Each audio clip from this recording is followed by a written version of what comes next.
It's been said that doctors who perform colonoscopies are simply trying to get to the bottom of your health issues.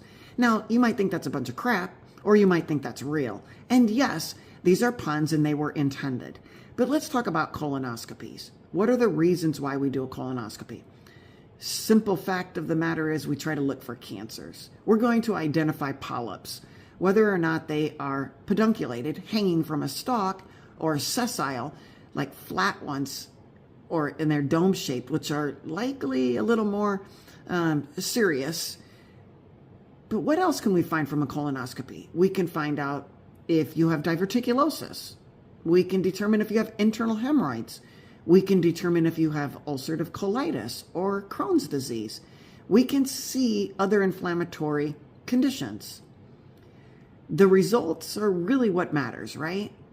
I mean, we all want to have a colonoscopy that shows no cancer. But what if you got polyps?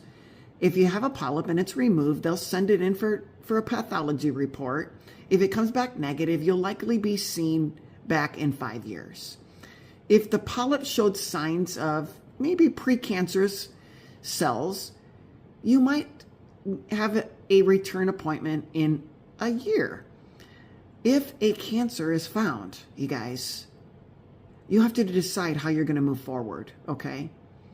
Now, likely it's early, and that will make decision-making process easier. But what are the complications of a colonoscopy? I mean, there's major complications like major bleeding.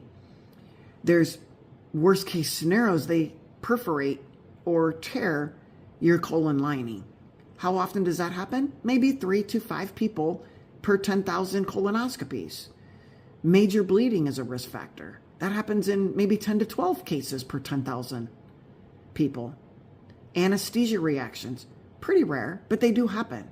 There's even minor complications. I mean, the very fact that you have to think about going for a colonoscopy could be a minor complication. What about prepping for the colonoscopy?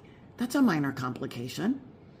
Gas, bloating, grogginess, minor bleeding if they took out a polyp. Those are all minor complications.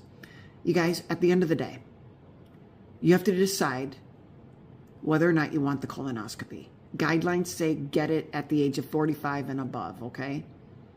But you have to be the decision maker. And I'm not going to tell you what to do.